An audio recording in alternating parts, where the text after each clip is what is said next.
விஜய் பிரச்சார கூட்டத்தில் ஏற்பட்ட நெரிசலில் சிக்கி அப்பாவி மக்கள் 40 பேர் உயிரிழந்த சம்பவம் பேரதிர்ச்சியையும் வேதனையும் ஏற்படுத்தியுள்ளதாக கூறிய அதிமுக பொதுச் செயலாளர் எடப்பாடி பழனிசாமி, திமுக அரசும் காவல்துறையும் உரிய பாதுகாப்பு ஏற்பாடு செய்யாததே உயிரிழப்புக்கு காரணம் என்று கூறியுள்ளார்.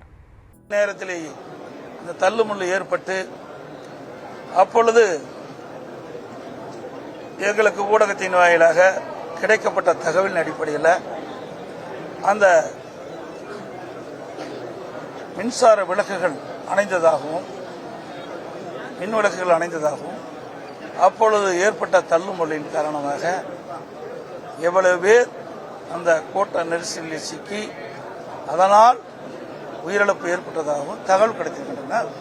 இது செய்தியெல்லாம் வந்திருக்குது, எல்லா ஊடகத்திலையும் பத்திரிகை வந்த செய்தி. அதோட டிவிக்கு கூட்டம் அறிவிக்கப்பட்டு இந்த கூட்டம் நடைபெறுகின்ற பொழுதே முன்னெச்சரிக்கை நடவடிக்கை எடுக்கப்பட்டிருக்கிறது.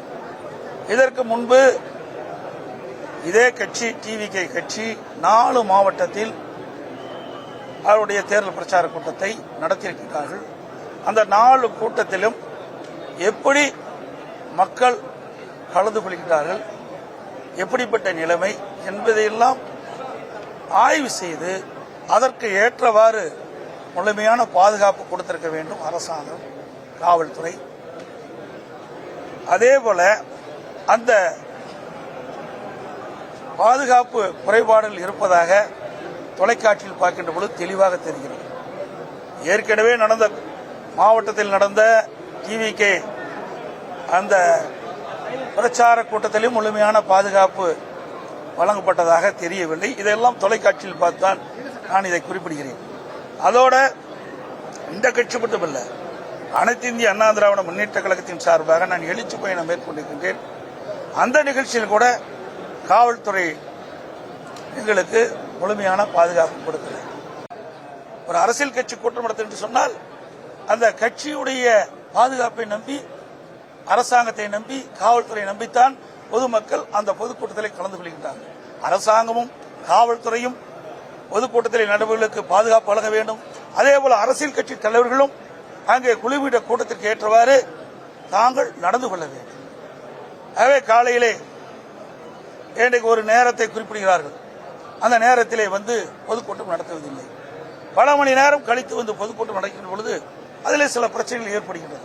இதையெல்லாம் தவிர்த்துக் கொள்ள வேண்டும். நடத்துகின்ற பொதுக்கூட்டத்தில் இவ்வளவு உயிரிழப்பு ஏற்பட்டதில்லை. இன்றைக்கு தமிழகத்தில் நம்முடைய சகோதர சகோதரிகள் இன்றைக்கு விலைமதிக்க முடியாத உயிரை நாம் இழந்திருக்கின்ற நேரத்தில் மிகுந்த அதிர்ச்சியும் வேதனையும் அளிக்கிறது. இந்த கட்சி அந்த கட்சி என்றெல்லாம் பார்க்கல, பொதுமக்கள் என்ற கண்ணோட்டத்தோடு நாங்கள் பார்க்கிறோம். இது மிகுந்த வேதனையோடு இந்த கருத்தை நான் ஆக வேண்டுமென்றே திட்டமிட்ட ஆளுங்கட்சிக்கு ஒரு நீதி, எதிர்கட்சிக்கு ஒரு நீதியாக இருக்கக்கூடாது. ஆளுங்கட்சியுடைய முதலமைச்சர் வருகின்ற பொழுது கூட்டமே இல்லாத இடத்துல கூட ஆயிரக்கணக்கான காவலர்களை நிறுத்தி பாதுகாப்பு கொடுக்கிறாங்க. அதனால குறை சொல்ல, இருந்தாலும் அவர்களுக்கு எப்படி பாதுகாப்பு கொடுக்கிறார்களோ அதே போல இன்றைக்கு நாட்டு மக்களுக்கும் பாதுகாப்பை வழங்குவது அரசுடைய கடமை, முதலமைச்சருடைய கடமை, காவல்துறை கடமை. அந்த கடமையில் இருந்து அவர்கள் தவறிவிட்டார்கள். அதனால் இந்த உயிரிழப்பு ஏற்பட்டது.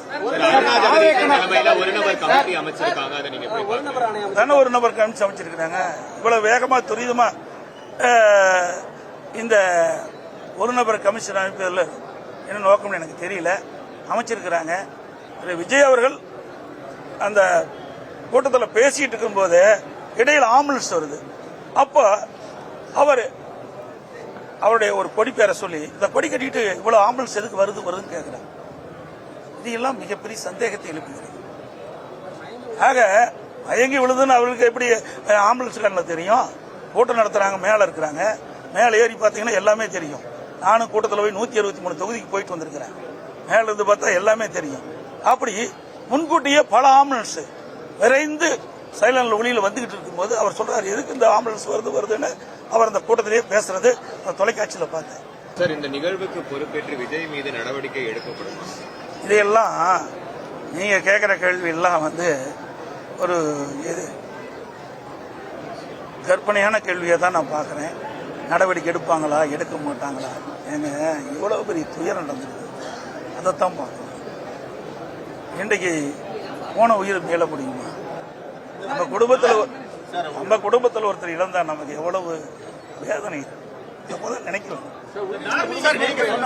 யாராக சொல்றீர்கள், அரசியலுக்கு அப்பாற்பட்டு பேசுங்க தயவு செய்து. அரசியல் இது எந்த இடத்துல தவறு